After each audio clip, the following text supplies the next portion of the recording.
the Dodgers are down in an 0-2 hole, Christopher. And I've been watching. And the Braves, despite Freddie Freeman being 0 for 8 with 7 strikeouts, Whew. I mean, this is as bad a slump as I've ever seen him, and he can't even connect. And yeah, he finally made contact in his final fourth at-bat bat yesterday. last It was just a lazy fly out, but it was nice to see. That's good enough. Bat on ball. Actual contact. And so the Braves, despite all of that from just Freeman, they're up 2-0. Couple of walk-off wins. Very exciting in my house. Now, we could just leave it at that. I can't. We could, but I can't. I And I know you're into baseball again because your Red Sox have an opportunity to make the World Series. And, and Red Sox fans, this is like a dream run that you didn't see coming, which makes it even more very unexpected, enjoyable. When there's a dream run coming and it's in your midst and you didn't see it coming, right. That's so enjoyable. And I just love that about baseball as well. What else do I love about baseball? Just moments like the Braves being up 2-0 on the Dodgers, right? And trying to redeem that bubble 7-game series loss to the Dodgers last year, right? In which they had a 3-1 lead. Also, I mentioned the way that the Dodgers gained the LCS, with Cody Bellinger after a very long season coming through and all that stuff. I just want to be positive first before I just go, because I just can't get out of my rut watching baseball where every single pitch at bat, out, inning, game, hour, second, minute is just siloed. It's siloed. Strike to strike, batter to batter. That's all that matters. And I know that's the way baseball goes. Man stands at the plate, all alone. It's time for what? Individual achievement. But when he's out in the field, what? Part of a team. Teamwork. It's just one of the best lines from the Untouchables. I understand that's what baseball is. But now it's just like that's all it is. Okay, I know on a 2-1 pitch, this is what we're going to do because we've set him up because he doesn't like that part of the hot zone, and let's try and put the ball there. And then the mistake gets hit, but the mistake gets caught because we know this guy likes hitting the ball here 80% of the time. So let's put a guy in short right field. And it just is tough to watch. It takes forever because every guy that comes up, let's check inside the cap. The pitcher looks inside the cap. Okay, because somebody's on second base. We don't want to give away our signs. So everybody's really good at that now. Maybe using whatever they're using that they shouldn't be using. So let me look at my cap. Let me step off and let me just grind every strike, grind every out. And then let's have managers take pitchers out because they're 4 batters in or they're 5 batters in. And we also don't want this hitter to face the same pitcher for a second straight at-bat. I bet you Freddie Freeman has seen 8 different pitchers. I can check. Because I don't know, because the Dodgers keep using starters as relievers, like last night. I might be over-exaggerating, Chris, but... Well, Rich, to your point, I mean, the last night's game took 3 hours, 56 minutes. It's not right. It's just everything is grinded to a halt because we're just not going on gut and feel. We're going in like, well, what do the analytics say? What does the math say? What does the book say? That's why every manager stands there with a booklet and a pen and a red pen for this and a black pen for that and that marker and this booklet and that binder and this thing. I just kind of want the old days where Bobby Cox is sitting next to some crazy man rocking back and forth, and Leo Mazzoni. Yeah. I want the old days where Torrey, the manager, looks at his Sherpa and Zimmer and goes, what's the 4th race at Hialeah? What's for dinner later? Not like, what's the 4th batter do in this situation, in that situation, and look under the cap, and look at the glove, and look at your wristband, and look at this. It takes 4 hours. And, Game to 4 hours. And then you take a 20-game winner and you put them in relief in a high-leverage situation rather than your actual relievers who are ready to come in, even though he's starting in Game 4, but he didn't throw on the side. Oh, I forgot. The old side. work. Forgot the side work. He didn't do his usual side work just in case they did need him in a lefty versus lefty situation, in a high leverage situation. And guess what he did? He spit up the lead. And I love Dave Roberts. I feel like he's, again, screaming inside when he's doing this stuff. Screaming, yelling inside. Maybe. But like we said, what other choice does he have? None.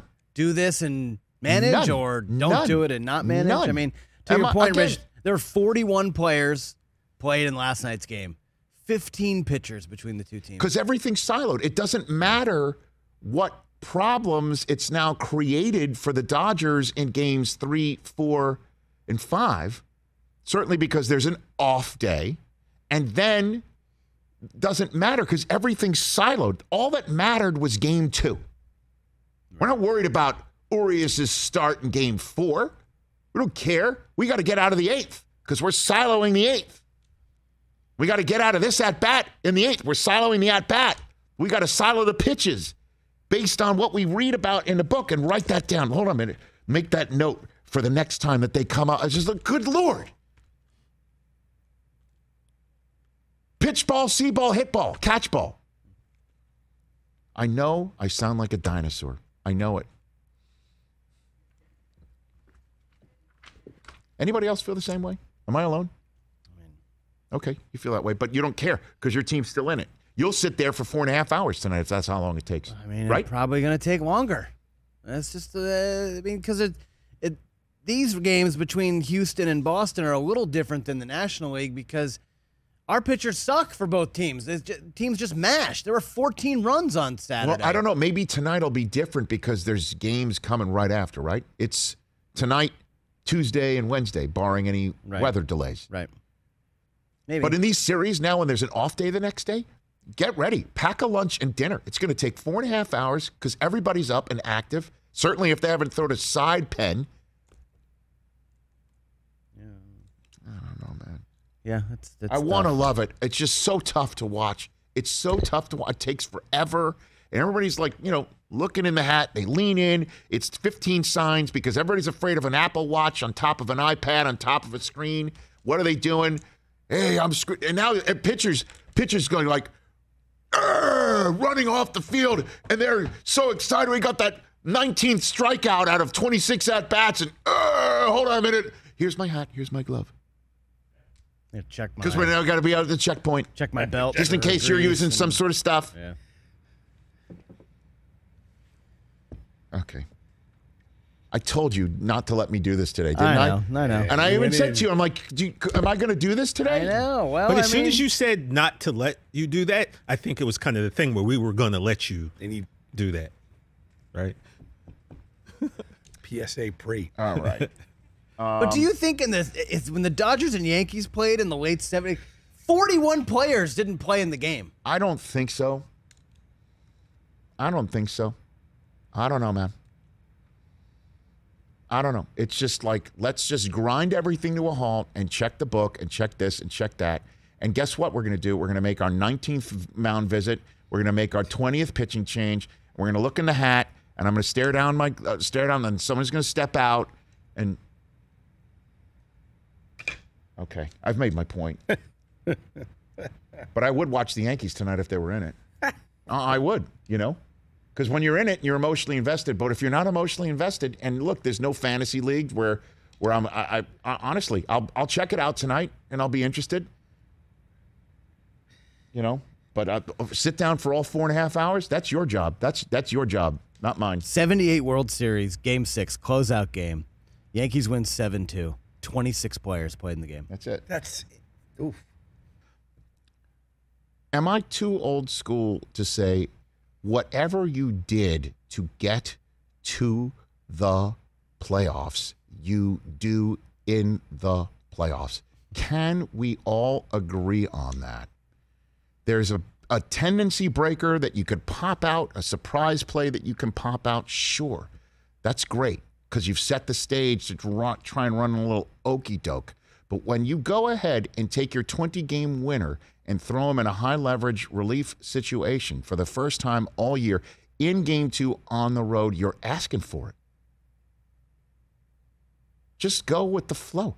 Don't go for the cheese of lefty, this number, that number. No, my gut says we did this all season long. Let's do it again. What's so out of the realm about that? Is that just ignoring the odds that would be in your favor? Your head's in the sand because you don't understand? No, I do not understand.